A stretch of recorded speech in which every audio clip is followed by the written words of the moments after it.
Welcome to Self Principle, Sleep, Exercise, Love, and Food. As always, I'm Dr. Sean Hashmi.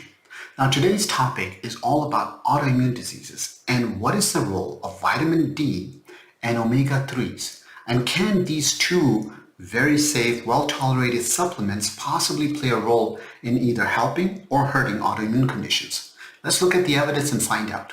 Now before we dive into the data, we got to define what an autoimmune condition is. Quite simply, it's basically where your immune system basically mistakenly starts to attack its own body. And common diseases are things like rheumatoid arthritis, lupus, inflammatory bowel disease, multiple sclerosis, type 1 diabetes, psoriasis, Graves' disease, and Guillain-Barré syndrome. Now there are over 70 different autoimmune diseases. I've just pointed out some of the more common ones. And if you guys know my story, as you know, my wife has lupus and I've always been looking at research into this area, and the reason I actually got started into a plant-based diet, specifically a whole food plant-based diet, was because of my desire to make sure that my wife would do better. And so this was a topic today that was really interesting to me. Now, as we go into this topic, let's take a look at vitamin D and learn some basics about it, so as we go through the studies, you'll understand more easier. First, a few points. Vitamin D is a fat-soluble vitamin. It comes from sun, comes from certain foods, and for a lot of people it comes from supplements. There are two main types. There's the D2, which is ergocalciferol, and that comes predominantly from plants. Then there's the D3, which is cholecalciferol, and that comes predominantly from animals. Now there's a lot of debate whether D2 is better than D3 or D3 is better than D2. Generally speaking, D3 may raise levels a little bit better than D2 can, but they'll both do exactly the same thing. So when it comes to vitamin D, as it hits you from the sun, for example, that's not the active form. It actually has to go through two steps, two hydroxylations. The first one occurs in the liver, where the liver converts it to 25-hydroxy vitamin D, or calcidiol. And then in the kidney, it gets converted to 125-hydroxy vitamin D, or calcitriol, and that is the physiologically active form. So now you know a little bit about vitamin D. Let's talk a little bit about vitamin D functions and why is it so important. Well, the first thing that vitamin D is, it's going to promote the calcium to get absorbed into your gut better. So vitamin D will increase calcium absorption into your body. Second is it promotes bone growth remodeling. So as we get older, we definitely want to make sure we have enough vitamin D so that you're continuing to have healthy bones. It also lowers inflammation. It modulates cell growth, and because of that, it may play a role in cancer prevention. It also has effects on the immune system, and it plays a role in glucose metabolism. Other things that it does, which is really kind of interesting and neat, is it regulates gene encoding. All sorts of fancy words, but really what we're talking about here is it can control how cells are dividing and how cells are essentially going through cell death. So if a cell is about to become cancerous, is dividing too fast, vitamin D may actually play a role in helping that cell to die so that it doesn't go on to become cancerous. Now, let's switch gears a little bit and talk about omega-3s.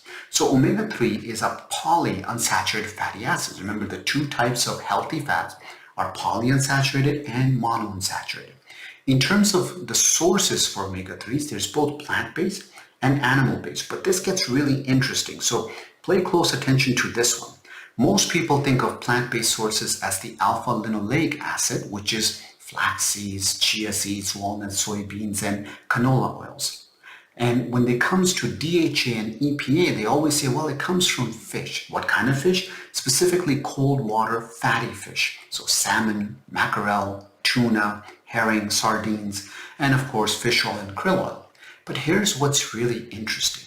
That's not the whole story. How do the fish get omega-3s? Do they make it or do they consume it? Well, it turns out they actually consume it from algae. So the richest source is actually algae. It goes inside the fish's body and deposits inside the tissue, and when people eat the fish, that's how they're getting it. So keep that in mind as you're thinking about what's a great source that's plant-based. You have algae. The other thing is when you talk about alpha-linoleic acid, remember that's the one that's coming from flax seeds, chia seeds, it converts into EPA, and then it converts into DHA. But the DHA conversion is actually very low. In fact, it's less than 15%.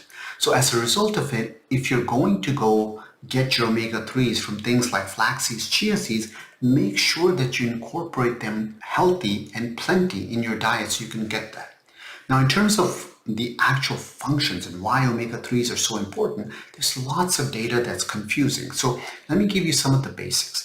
In terms of cardiovascular, there's a VITAL trial that showed that there was a 28% reduction in total myocardial infarction, which is heart attack rates.